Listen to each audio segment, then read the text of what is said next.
give glory. Yes, so when I'm your mini nanny. Hi, Drugster Akua Eugene, Africa #1. So, cut live on Springboard, your virtual university, Rockstar Africa #1. Chase, we didn't come here to play. Hello and welcome to Springboard, your virtual university. My name is Albert Okran, welcoming you on behalf of Team Springboard, led by Comfort. This is your most inspirational show and the point of convergence for the greatest minds. Springboard is brought to you by the Springboard Ratio Foundation in partnership with the Multimedia Group and proudly sponsored by MTN Pulse, the Enterprise Group, UMB Bank, with support from the graphic business. On Tuesday, wherever you are, look for the graphic business open page 18, and everything we say today will be transcribed in full for your attention and enjoyment. So we've been traveling this very interesting journey that has become a blockbuster series called The Engine Room, getting behind the scenes with frontliners, finding out the what, the why, the where, the whom, the how, the tears, the broken hearts, the remending of those hearts, and all the lessons in the journeys of people that are making it in various fields. We've traversed the corporate life, art and entertainment, ministry, governance, and various fields of endeavor. Today I have a very special guest I have been observing from afar for quite a while. She's an engineer, an Anglican priest, an author of a book I think everyone needs to have. The book is called Broken for Use. The past 24 hours of my life have been spent trying to unravel every single word in this book, and I can tell you from an author that this book is a masterpiece. My guest for today is Reverend Akua Ofori Boateng. Rev, good to see you. It's very good to see you, Reverend. Oh, call me Albert. Let me congratulate you on this, what I think is a beautiful write. You write very, very well. Thank you. It's the grace of God. Thank you very much. I love African literature, if I may use that broad terminology. And over the years, it's one of my dreams to have content from African writers enter every single space: fiction, biographies, inspirational stuff. And very often it's difficult to get a book that you take and you want to read till you finish. And I can tell you, your book is one such book. I have enjoyed the read so far. I'm so glad. Coming from you, I'm really glad to hear that. Who or what provoked or tempted you to write? You know, I didn't want to write this book. It was a 2-year battle between God and I about writing the book. And his argument was that people needed to read a real person's story and a real young person's story. Because all of us, when we are young, we have certain struggles that we go through. And there's nothing to read. There's nothing to relate to. There's nothing to guide you through. There's nothing to make you feel as if you are normal and that somebody else has experienced this. But since you've read the book, clearly I was concerned about vulnerability. There's so much, it exposes so much of my life, what I've been through. And I was concerned about what the blowback would be. But God kept assuring me that I will cover you. There'll be no problem. Just write it. So eventually I just gave in and I wrote it. I wrote it in a really short amount of time and just got it done. I'll tell you why I think this book will do very well. It's very authentic. It's very real. Mm-hmm. And the other thing that backs the book is the credibility of the author. Apart from the fact that you call it vulnerability, but you are very honest about your feelings, your fears, and we'll go into all that. Yeah. But what also connects with people is your accomplishments and why you. So for the benefit of those who may not have met Reverend Akua Ofori Boateng, she's the Director of Programs for the Anglican Diocese of Accra, member of the United States Trade Advisory Committee for Africa, member of the board of Otumfuo Osei Foundation, and you served in 2020 as member, eminent advisory committee member of the Electoral Commission of Ghana. Yet you look young, and so I'm sure for any young person looking at you, especially a young lady looking at you, you're like, that's what I want to be. So you opening up your life in that way, for me, was very special. Mm. Let's start the journey. I doubt we'll be able to unpack your life in an hour, but let's see what we can do from the points that touched me the most. Okay. And I will start from, not surprisingly, your 8th birthday and a prayer for God to send you a Good News Bible instead of the regular cake from your auntie. Help us to understand what was going on in your mind when you were a child. So, you know, at 7, I was almost 8 at this time. I was at Richard School, and my mom just couldn't find this Bible. You know, I was going to class 4. I was going to become a senior at Richard, and everybody was supposed to come to school with a Good News Bible. And, you know, every day she'd come home and it's like, I couldn't find one. I couldn't find one. A Bible? A Bible. At that time, and it was 82, I think, 83. Yeah, so it was tough to find things in general. And I just thought, let me pray. I mean, that's all they used to tell us in school was, if you pray, you'll get the things that you want. So I thought, let me pray. So I prayed. And it was, you know, it was a child's prayer. I just thought, look, God is supposed to love me. He said if I ask him for anything, he'll give it to me. You know, we used to read very fundamental but true scriptures of, you know, God so loved the world. If you ask, I will give you. You know, these are fundamental things. And as a child, I wasn't processing, you know, I asked and last time this didn't happen or that didn't happen. I just thought, hey, the guy said if I ask you, give it to me. So it was simple. God, I need a Good News Bible. And I knew who would be bringing me a gift on my birthday. It would be my aunt.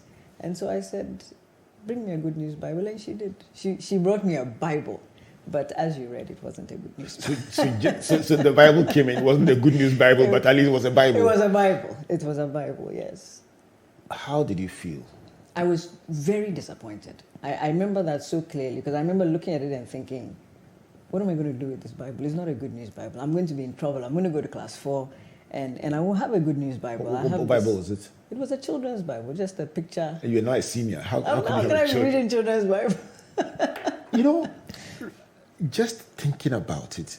So for context, for anyone listening, you're heading to your 8th birthday. Yes.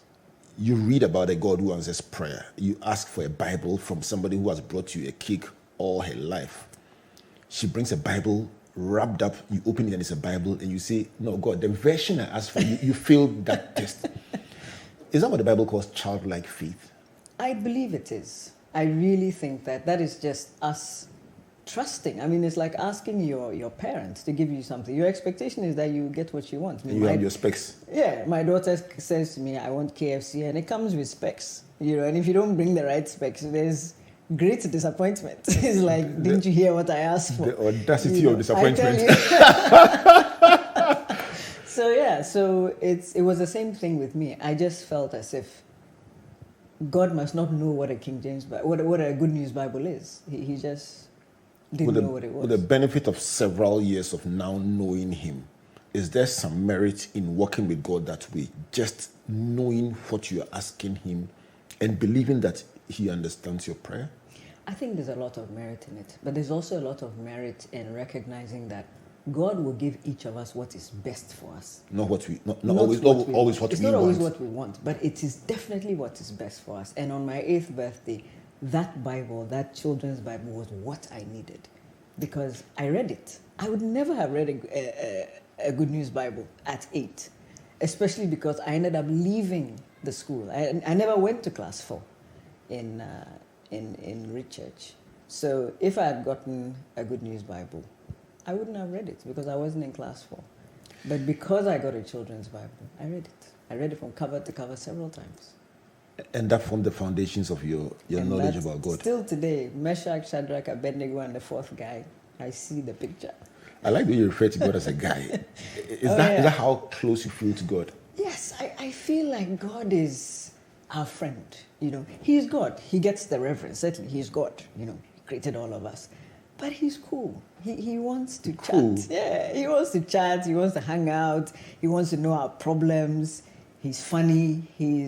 Has his serious times, you know, but I don't find God to be unreachable and far off waiting to punish us. I find Him very accessible. Do you think that the way let me use the word advisedly, the way we've packaged God has disconnected Him from the young people?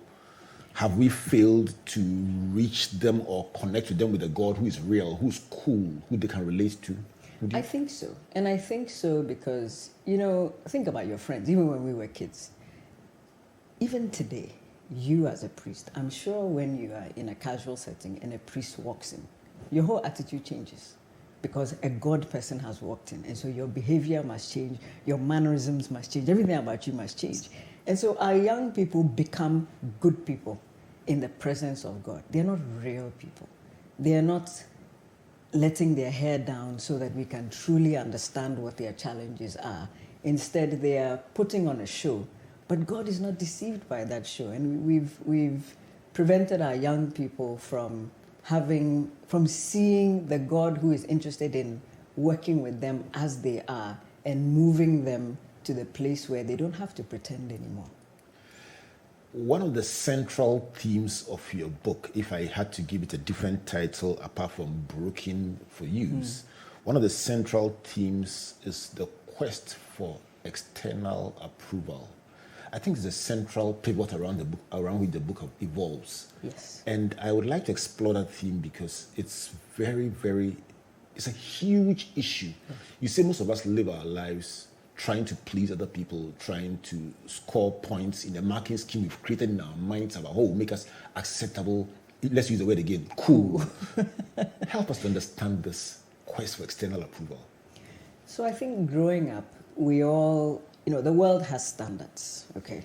And some of them are real standards, some of them are standards that we perceive in our heads, but they are standards nonetheless. From my case, and I'll talk from my perspective, I had gone from being at Richchurch to going to GIS. When I got to GIS, there was a different world altogether. And this is nothing against the school. It's just a way that the school is and the way it's more realistic. So Richchurch was a more sheltered place. We were all churchgoers. We had that in common. But at GIS, where it's a secular school, there were clear distinctions in terms of money. There were clear distinctions in terms of color. There were light-skinned people and dark-skinned people. This was a phenomenon I wasn't familiar with. Reminds me of Father Campbell, who said he had never seen an African except in the geography books. It was too funny. Exactly. So all of a sudden, I started to see, and maybe it was just a function of the fact that I was getting older, but all of a sudden I started to see distinctions in human beings, that not all human beings are equal, if you will, And so clothes, shoes, because the previous school, everybody wore the same uniform and so on. GIS had a uniform at the time, but it wasn't the same uniform now it is. It wasn't the same shoes now it is. So it was easy to see who had, who didn't have, who was trying to have, And I also had the disadvantage, if you will, of being a really skinny child. I just was a very skinny girl. And so in terms of coming into teenage years where boys are interested in girls and so on and so forth, I just wasn't one of the people anybody was interested in because I was skinny. I didn't have any of the things that made boys interested in girls. And so I saw myself as an outsider. And I was struggling to find a niche, a way to fit in, a way to add value, if you will. And so I was looking for different things. I was trying to figure out, is it in academics? Is it in trying to hang out with the right people? What is that space? So, Rebecca Ofori Boateng, this struggle for acceptance or acceptability, you say it took you to trying different things. For the benefit of a parent listening, for the benefit of a young person going through the same questions and struggles, help us to appreciate how far this quest or this struggle took you. So for me, naturally, I'm an introvert. I'd rather just be by myself. But I felt as if that wasn't the way to fit in. That wasn't the way to be cool. And so if people wanted to go, as I became an older teenager, if people wanted to go out to clubs and so on, they'd say, oh, come along, let's go. And I had the benefit of having a car. That actually was ultimately what made me. And it was an Audi car. Cool. It was an Audi. So today when you came asking for an Audi, I said, oh, is it right? Didn't do that. I know, but just the mental picture of the Audi. So that became my crutch. That became the thing that people used me for. So it was more like, well, if you're going to bring your car along, then I suppose you can hang out with us.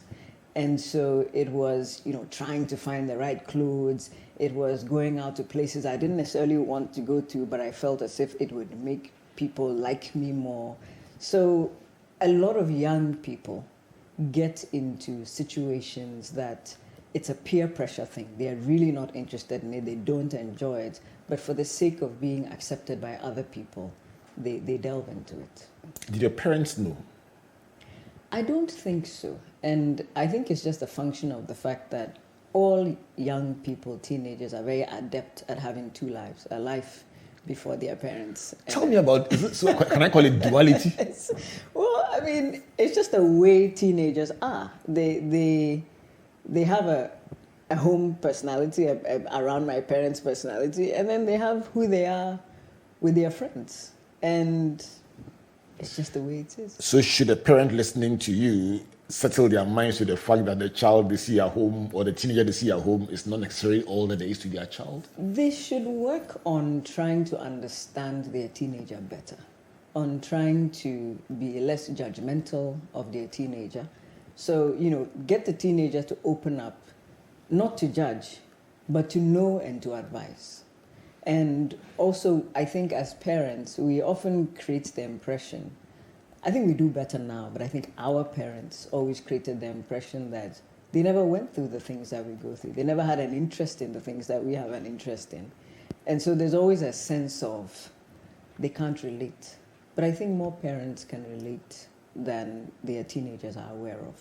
And we should be able to have these open conversations, because at the end of the day, whatever it is you are trying to not let your teenager find out, they are finding out from somebody who has far less information than they should. Are we unreal sometimes? We are very unreal. Hypocritical?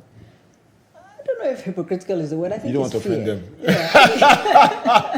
I think it's fear. I think we are afraid of, we know about all the vices that are out there. So as parents, we are afraid of what our children can get into. But, our children are out there. How much time do they spend with us? They are out there. And so if we are not going to be the ones to advise them on what to get into, what to stay away from, what the vices are, it is their friends who know just as little as they do who are going to misinform them. So, Reb, your journey ostensibly took you through an experience of rejection, fear. I'm trying to just follow a certain seeming trend of rejection, fear, anger, hate, pride, insecurity, unforgiveness, and emptiness. Yes. And probably a couple more I didn't mention. Are you the outlier, or it's an experience that you think many young people are going through in their quest to find themselves? I know it's an experience many young people go through. So, I run a foundation, and what we do, the vision of the foundation is for every young person to find their passion and have that as a career, so that every day is a good day. And I do a lot of talks at schools. So I do huge schools, Eburi Girls, Eburi Presby. I've done various Achimota and so on. And at the end of each of my talks, I'll do a counseling session. So I'll stay another 2 hours just to talk to students who want to talk. And it's always the same story. It's like, I finally know that what I'm feeling is not normal. Thank you for sharing your story with me. I feel the same kind of insecurity. A lot of our kids are searching for acceptance in anything and anyone. And because we are not having these open conversations with them, they feel very alone. They feel as if their situation is unique, but it's not. It's not. It takes quite a bit to find yourself, and you need help. Let me settle on anger. I mean, I took note of your thoughts about fear. And you just mentioned that parents are sometimes afraid to know what is there, so they know there's something in that box, but out of fear will not open it. But let's talk about anger.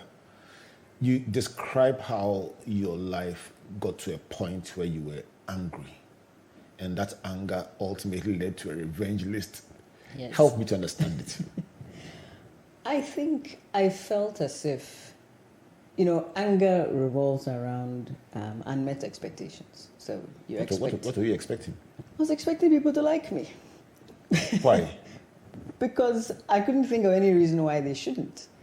And I didn't dislike anybody. You know, But it wasn't. Did you feel that people didn't like you? I think a lot of times these things happen in our heads, you know, but my brain was telling me that people didn't like me, people rejected me. So I can't vouch for and say that it was necessarily really what was happening, but our reality is happening in our heads 9 times out of 10. So for me, I felt as if people didn't like me. I felt as if people came to school, they had cliques, people had people. And I had a few friends, but I didn't have the friends I wanted to have. So that was the unmet expectation. There were times when a few people were not nice, you know. But I think the important thing is that as young people, we need to recognize that our teenagers are looking for guidance. They are looking for us to help them. And for me, I felt angry about the fact that I was not, like I said, people were not accepting me in my mind. And I also felt angry at God, because I felt that if he had made me the way other people, the people who were liked, were, then people would like me. So God's main offense was that he had made you what you call a skinny girl. Yeah, that was not cool. Unbelievable. Unbelievable. You see, that's why I think your book is at the point, very funny, but also it's at one point funny and serious. I mean, like for instance, you said on your revenge list, God was number one. Yes, just God was for number one. him to even qualify to be on that list sounded funny, but also sounded very serious. And so if he tried to even help you in that situation, he was disqualified because he was actually the number one offender. He was. And then I found out also that, interestingly, Thierry. Why? It's a happy book from the perspective that, like you said, it's funny and it's serious. It's funny because as adults you read it and it's funny, but at the time it was very serious. At the time, those were real issues for me. And I think now, as a priest, when I counsel people, I counsel adults who are still where I was when I was 15, 16, who are still burning with pain about things that happened 10 years ago, 20 years ago. And so for me, it's a real wonder that God would bring me this far. And that always tears me up, just how far he and I have come.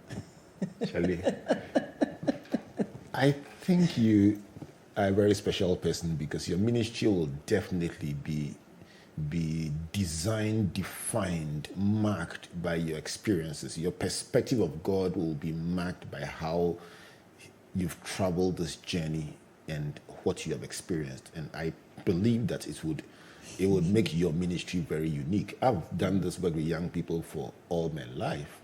And the reason I'm very interested is because you're exploring themes that are no-go areas for many people. So you talk about God being number one on that list, on the revenge list. I don't know what you wanted to do to him, but he was number one on the list.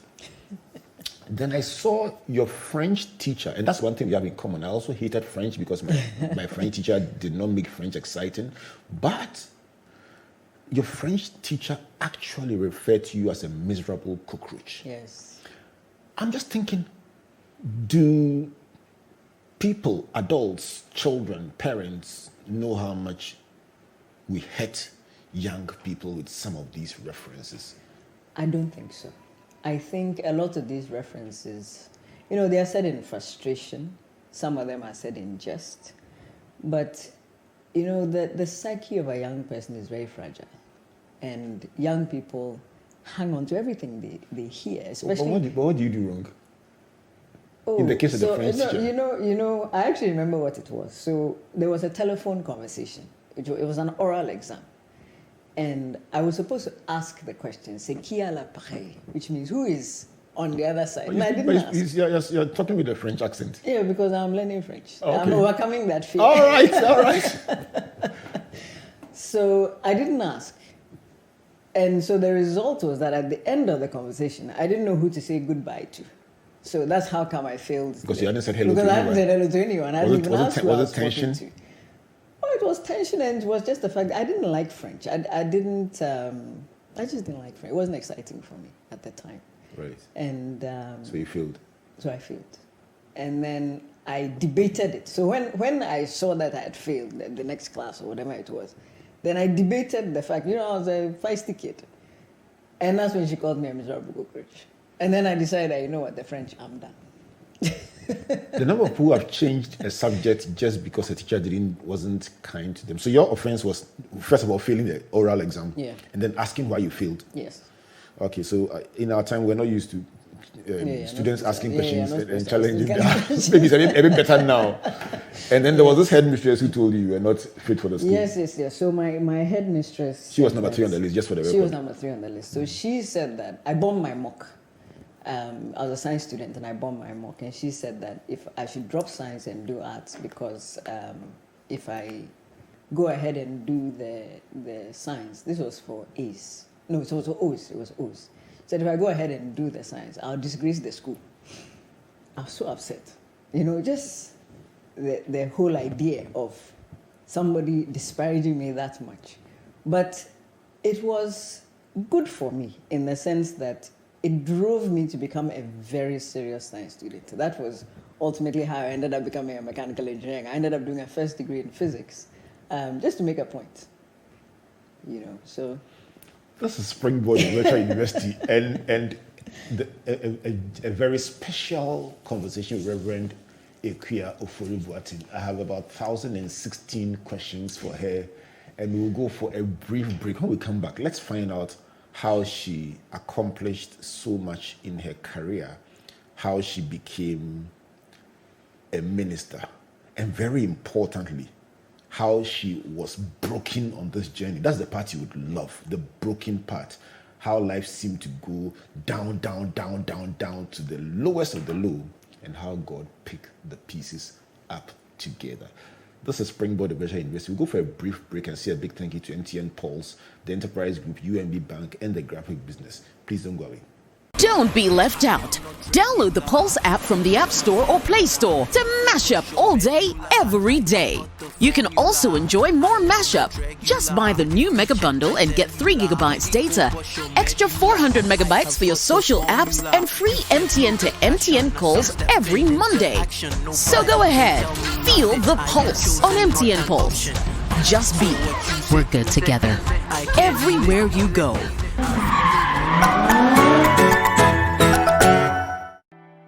There once was a man who had it all.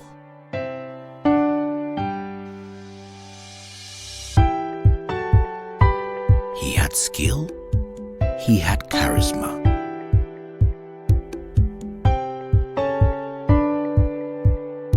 He was loved by all, but above all, he knew the importance of helping others, lifting others up. He knew the importance of giving other people an advantage so that they too would use that advantage to help others. All you need is that advantage that sets you apart from the rest. And when you discover that advantage, life's challenges don't seem so daunting anymore. That's where we come in. Enterprise, your advantage. UMB was established in 1972 as the premier bank for the corporate and private sector in Ghana. From our very beginning, as the only Ghanaian bank serving all categories of businesses, we set a standard for excellence and innovation. Over the past 45 years, we've built a financially healthy and strong bank, demonstrated our commitment to our customers and to growing businesses, and exhibited originality and innovation at every turn. At UMB, our focus is built around people, service, products and technology. These are the key to our present success and our future triumphs. At UMB, we're poised to make a difference not only with our customers, but also in the banking industry. We invite you to share in our future. Our future starts now with you.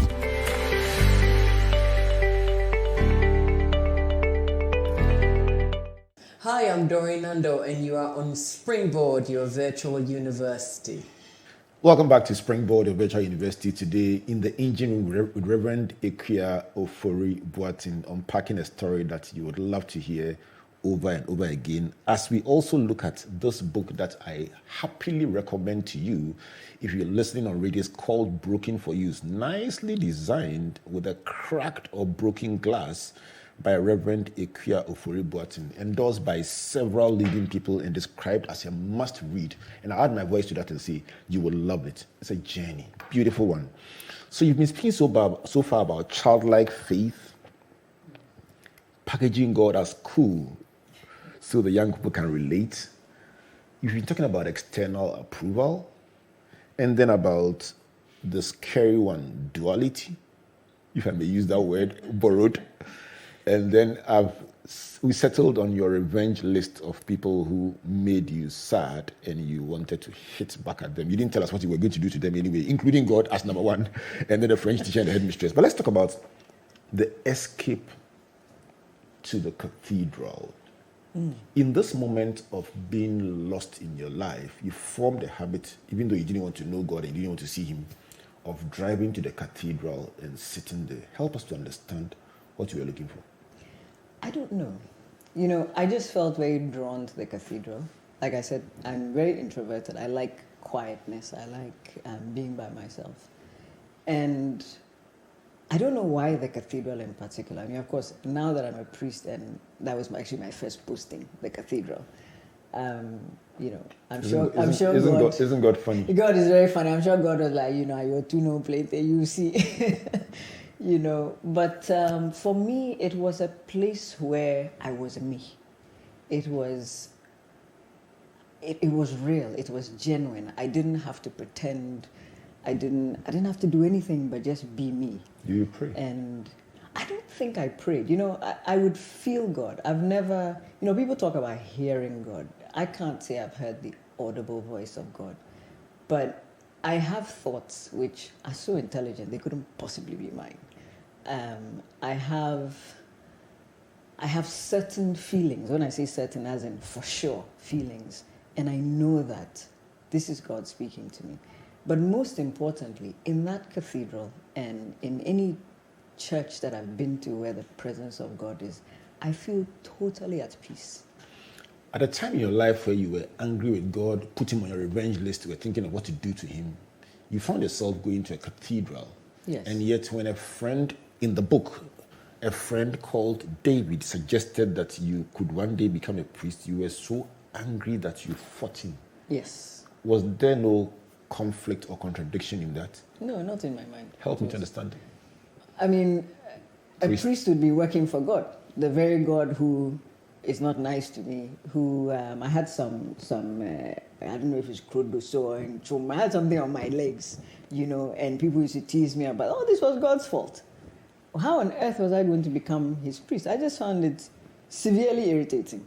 But I also didn't relate the cathedral to God. It was church. It was a calm place to be. But again, it speaks to the fact that I didn't have a conscious relationship with God. Clearly, I had some kind of relationship with him, but it wasn't one that I was managing. It was one that he knew we had, but I was yet to come into the relationship consciously.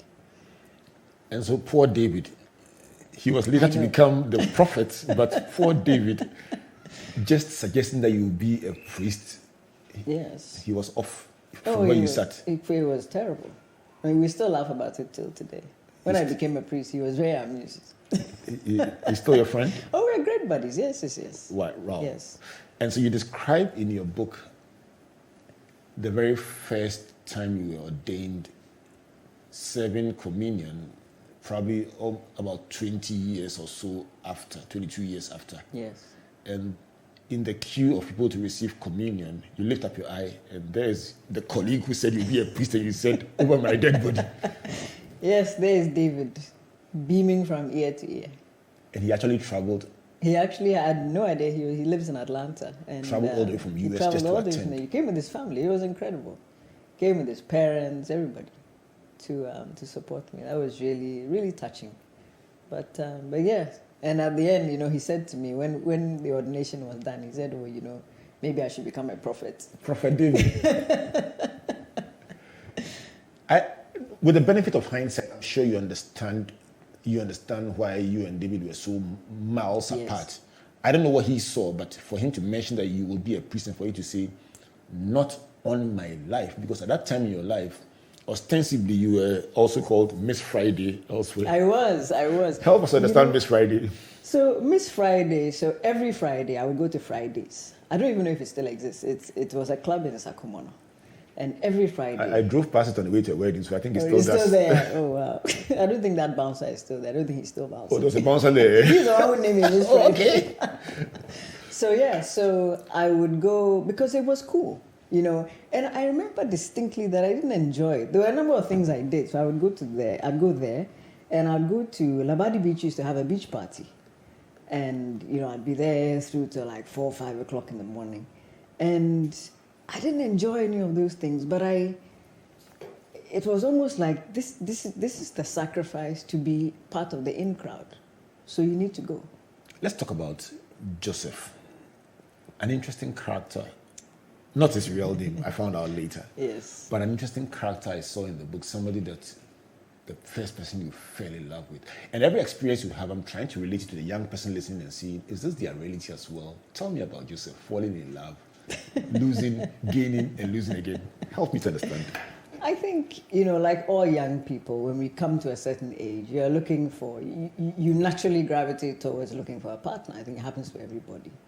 And I met this young man, wonderful young man. We really got along. How old are you then? Really, I was 16, 17. Did you know what you wanted? No, I didn't. You know, but that's the thing. You know, really care? When you're at that age, you believe you're in control of your life. You believe you are fully aware of yourself. You're grown. You're no longer a child. You know, so no, of course I didn't know what I wanted, but it worked. And then because I was so searching for a place to belong, and finally I'd met somebody who didn't judge me. You know, we were just cool. So that was, it was nice. It was comfortable. It was a good feeling. Yeah, and then it ended. You talk about he having to travel, and that one too was God's fault. Check God, my bro.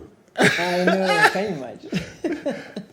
Yes, so he left the country, and I felt as if, you know, God, right when you saw that I'd finally found a friend who was truly a genuine friend who I liked, we got along well, then you set it up so that he left the country. And so, yeah, I blame God. That was God's fault too. I'm just trying to find out how sometimes in our lives, because we don't understand the future and we can't thread everything, we think we know what we want, and it's God's fault that we don't get what we think we need. But with the benefit of hindsight, Romans 8 says all things work together for good. Would you see that that was the case in this instance? I think so. And I think this idea that God gives us what we want is a failing on the part of all of us as Christians to truly read and understand what Scripture says. It doesn't say that.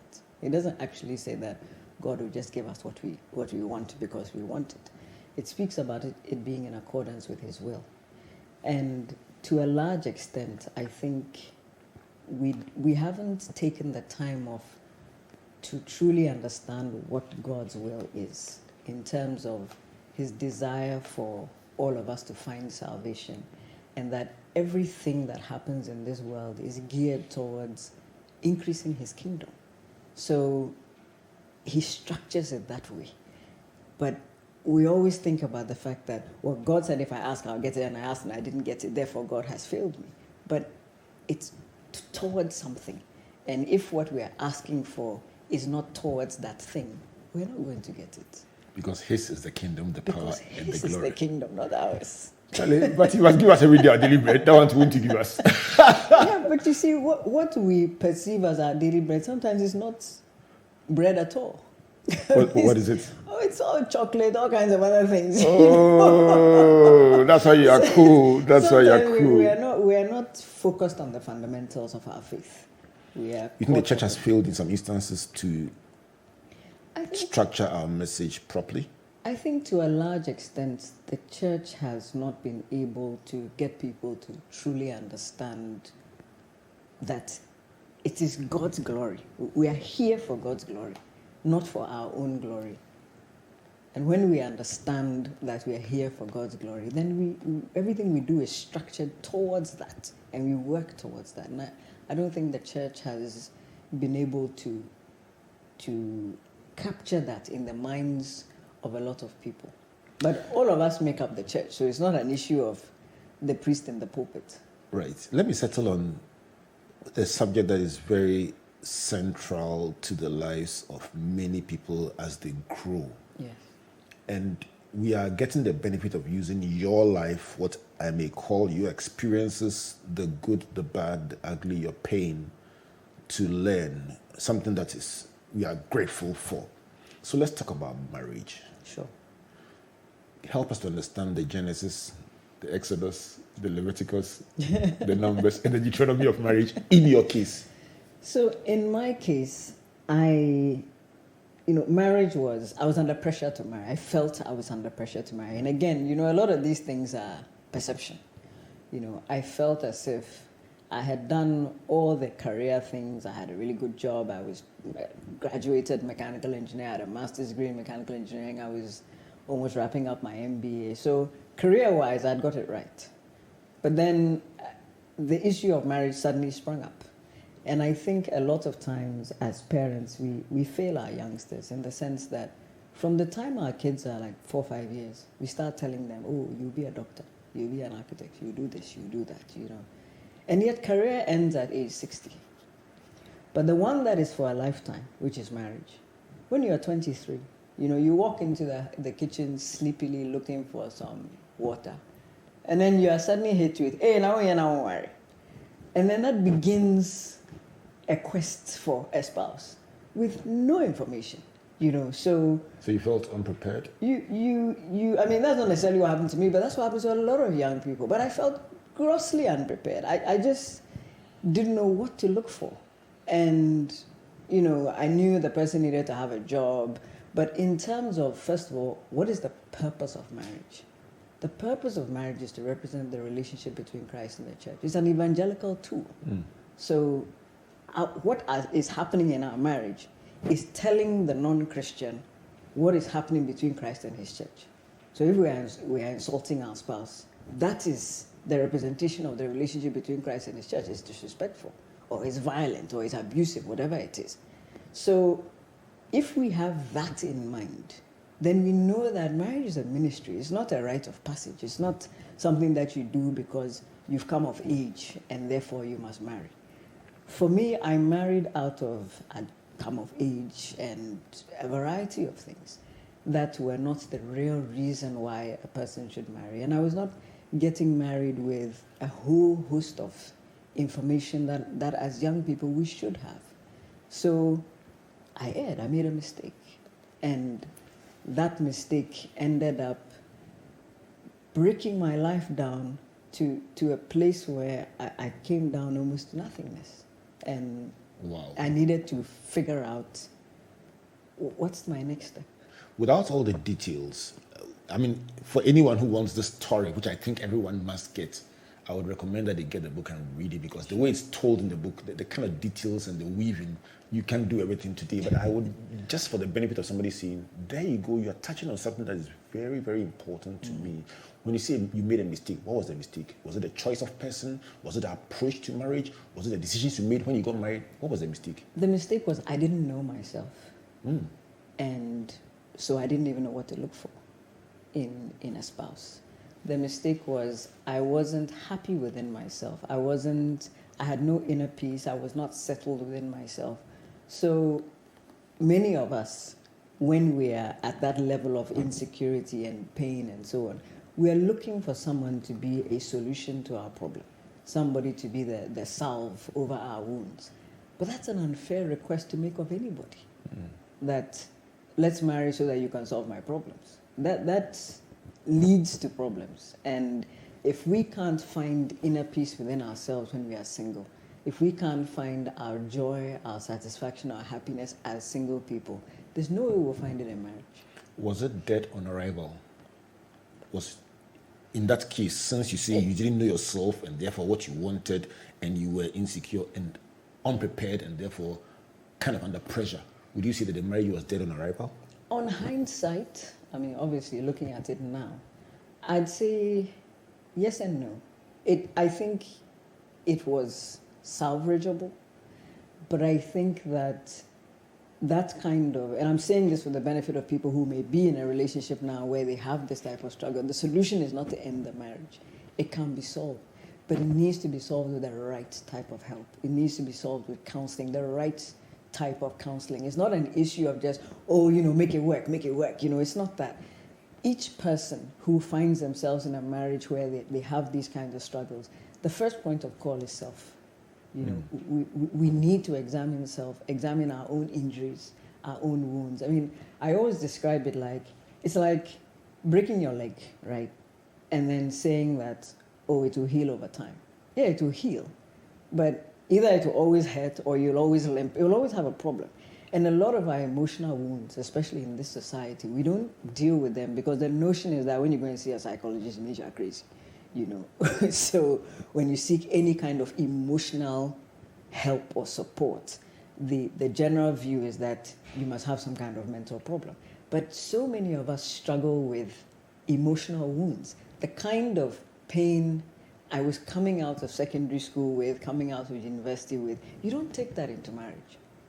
You solve those problems within yourself. So if I understand right, the broken person who has not resolved their issues is likely to transport those issues into a relationship and make unrealistic demands that could stretch the relationship beyond this elastic point. Yes, the hurt person. Because hurt people, we give what's in us. That's all we have to give. And in your case? So hurt people.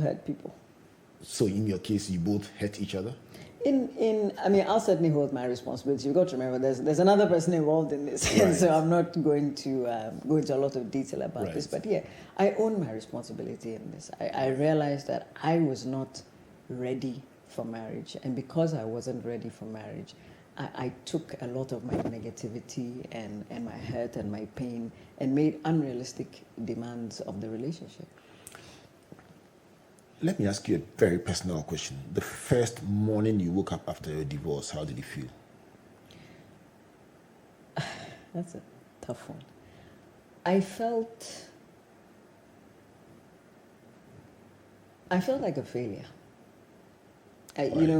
Because that was the first truly major thing that I had failed at. We all fail at little things. Don't mind the French teacher. I don't mind the French teacher.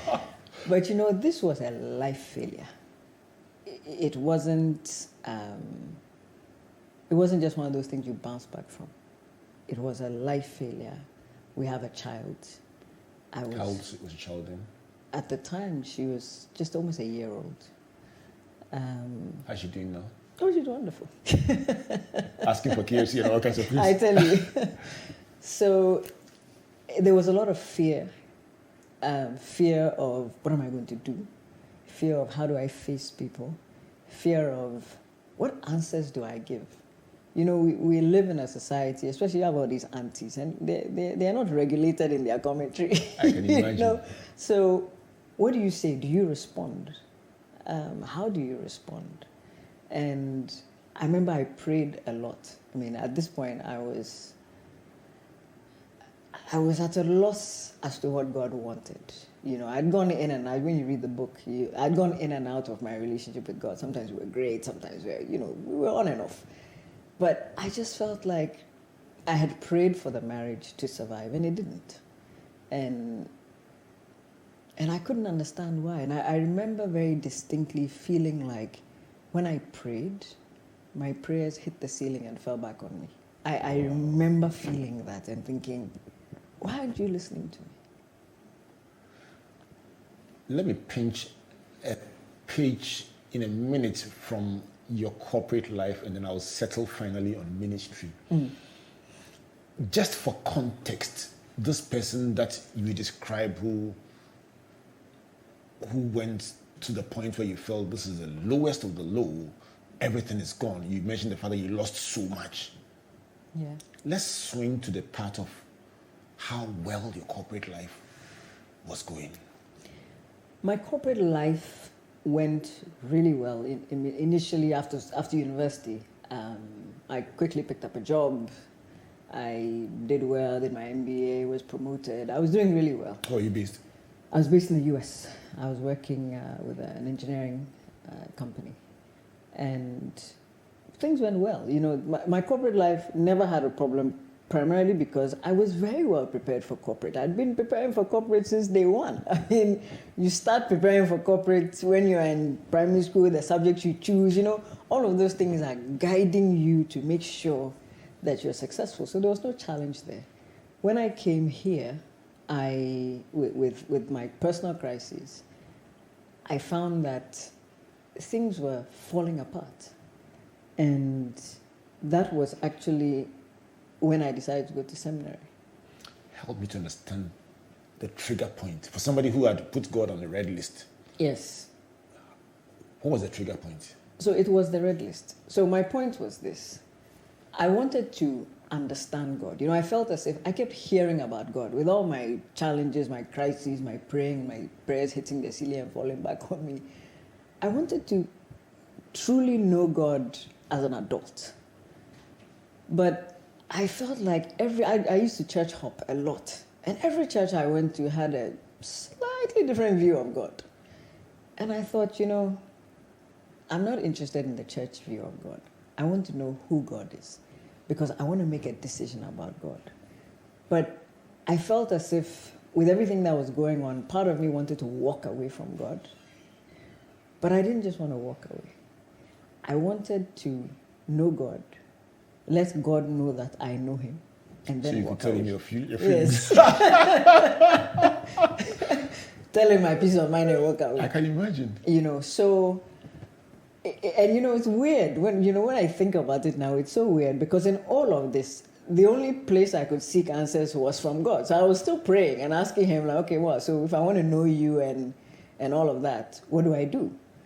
And seminary just kept coming up. I remember I was going for a run and I heard God distinctly say to me, if you want to know me, study me. Because that's how you learn about things, you study them. So that's when it became clear to me that I needed to go to seminary. But I didn't want to go to Trinity Theological Seminary because I thought I'd become a priest, and I didn't want to be a priest. So you just went to seminary just to know God? So I went to seminary just to know God. So the God you were angry at? The God I was angry at. So you could tell him a few things? Yes. And what happened? I discovered in seminary that... So where did you go? You didn't want to go to Trinity. Where did you go? I ended up going to Trinity. Okay. I tried a whole host of other seminaries and Bible schools, trying not to go to Trinity. Wow. And, you know, God just blocked every single one of them systematically. I mean, now I see it, but at the time I was like, why is this thing not working? Do you think your life is like a chess game that you try and God crosses you? I think everybody's life is like that. I think we just don't see it, but I think everybody's life is a chess game where we play a move and God plays another move and it forces us down a particular path. But it sounds scary, interesting, and beautiful at the same time. Yes, I think it is. Finish that part about Trinity and the chess move. So other Bible schools didn't work. So eventually I remember I was driving past Trinity, and in the book I talk about the fact that I drove past Trinity and I started getting a stress headache because there was this thought in my head, you know, God was just like, go to the school and pick up a form. And I was like, I don't want to go to Trinity. So eventually I went just to pick up the form. And when I went in, I saw the dean and I said to him, I said, look, do you have a program for people who want to know God but don't want to be priests? And he said, yeah. He said, yeah, we have a program like that. It's a master's program. Are you interested? And I was like, yeah. So he gave me the forms. And that was one of the first times I started to understand the peace you feel when you're in line with the will of God. Because the moment I picked up those forms, I felt at peace. And my worry was, you know, how would my mother perceive it? You know, how would people perceive it? And when I said to my mom I wanted to go to seminary, she was so excited. She took the form, she filled, you know what I mean? Everything just happened. Within 3-4 days, I had signed forms, everything was done. And I was on my way to go and take an exam and do an interview. And for once, you didn't really care what other people thought. This was and for you. once, exactly, this was for me. I didn't care what anybody thought. This was for me. This was one of the first few things that was truly for me. And God is fascinating. You know, seminary made me see that it's we who bump our heads because we don't pay attention to God. We don't listen carefully enough to God. But for him, he just loves us. He loves us no limit. He has no desire for any of us to be hurt or to be sad or to be upset. But he's also not going to just let us go just so we can have what we want. If he has to restrain us, if he has to control situations so that we end up in that absolutely perfect situation. I look at my life now and I'm thinking, God, I'm so glad you managed this situation. I don't know what I would have been doing if he hadn't led me down this path to see that all the things that I'd always loved to do, the writing, the speaking, you know, I could do all of them practically on a daily basis with a book that has all the information I'll ever need. And that is the inner peace that you end with. And that is the inner peace that you end with. Reverend Akua Ofori, but you've taken us on a journey that started from a quest to know a God who answers prayers specifically, and then entering into a maze that took you left, right, center, up, down. And you literally almost lost everything. But God piecing you together, and you still having issues with him, till that point where you finally admit that even in the darkest part of your life, God was there. When we come back to you to wrap up and tell us what's next for you in terms of your ministry and how all this has shaped the kind of priest that you are. But for the benefit of those who take notes, I have a very serious list of attendees who take their notes very seriously, and we have a big debate on social media about which is the favorite for reasons you can tell, because every part of a story is like somebody saying, yes, that's me in her story. So for the benefit of those who are listening to us who want to know the top 10 lessons I've gleaned from Reverend Akua Ofori Boateng, number 1 is about childlike faith. Number 2 is about a God who is cool. That's one of my favorites, a God who is just cool. The third one is external approval, the fact that we live our lives very often looking for approval from other people. The fourth is about duality, and that's for us parents that, listen, get close to your child and help them to be able to open up to you without being judgmental. If not, you will find out that there is one life they live at home and one life they live elsewhere. That's a serious one. Yeah. Number 5 is about a revenge list that had God as the number 1, the French teacher as number 2, and the head mistress as number 3. And the list grew. The 6th is about you'll be a priest one day versus you'll be Miss Friday. And the juggle between will you become a priest or you will just seek answers from clubbing. The 7th is about God's will and his glory and not what we want. She says, God will give you what is good for you and what will bring his glory, not what you want. Number 8 was the sensitive one about marriage being misunderstood because we go in there looking for somebody to solve our problem without even knowing ourselves, who we are, and what we need. Number 9 is about seeking God. She went to seminary not to become a priest, but just to seek this God that she had issues with and tell him a few things. And she talked about the chess game of God, navigating everything in the course of your life. The 10th and the final one is my favorite, the inner peace that comes with knowing that he's in absolute control, and from day one, he's just been working things to achieve an ultimate purpose. Safo, yes.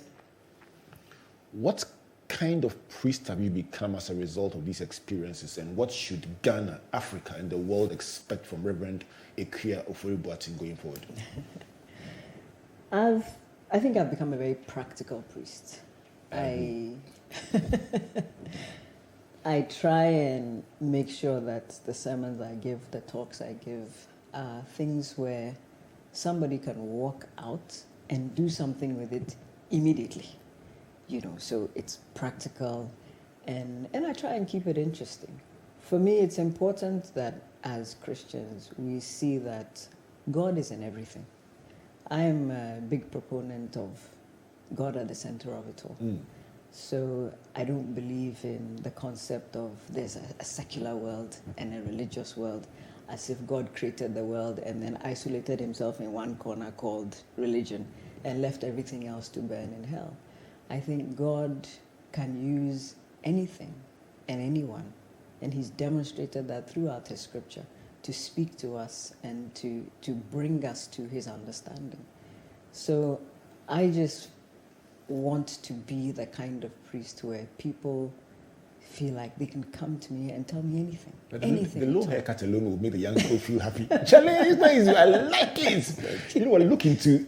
You are a cool, funky priest. Please look into the camera and talk to that young person going through the exact things you went through, who feels God has issues to answer to him or her about, and feels nobody understands me. Take a minute to speak to them and give them some light, some hope, some assurance. Okay.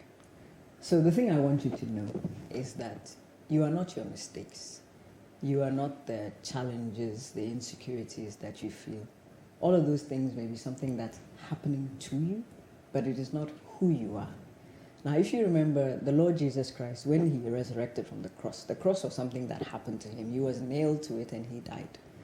But when he resurrected, one of the first things he did was he went to meet his disciples and he showed them his scars. And I find that really profound, because in showing them his scars, he was saying that, you know what, I'm not ashamed of what has happened to me. I was nailed to the cross. I've overcome death. That cross could be so many things in your life. It could be rape, it could be addiction, it could be insecurity, it could be anything. And you can overcome that cross. And when you do overcome that cross, don't hide those nail prints. Show them to somebody else. And that's what I want to do for you, is to show you my scars. I'm a normal girl. Let you see that, yes, I've been through, but I've overcome by the power of the Holy Spirit. And any and all of us can overcome. And that overcoming becomes our testimony. That overcoming becomes our ministry, becomes a thing we can share with other people. So whatever you are going through now, I'm here to tell you that as long as Jesus has overcome the cross, that Holy Spirit that resurrected him from the cross is the same Holy Spirit that is in you. So whatever it is, you can overcome it. You will overcome it. Get a copy of my book. It'll encourage you, for you to see that it doesn't matter what it is. You are not your mistakes. All they've done is strengthen you so that you can help somebody else overcome. God bless you. And what can we say? Amen. My name is Albert Okran, and on behalf of Team Springboard, led by Comfort, and on behalf of MTN Pulse, the Enterprise Group, UMB Bank, and the graphic business that will publish a full transcript of this interview on Tuesday on actually page 18. This is a big thank you to you, Reverend Akua Ofori Boateng, for hanging out with us, and then also for giving us a preview and insight into this book, Broken for Use, which I believe is a tool God will use to mend many broken lives. I want to say a big thank you. Thank you. Thank you. God bless you. God bless you. God bless you too. And God bless you.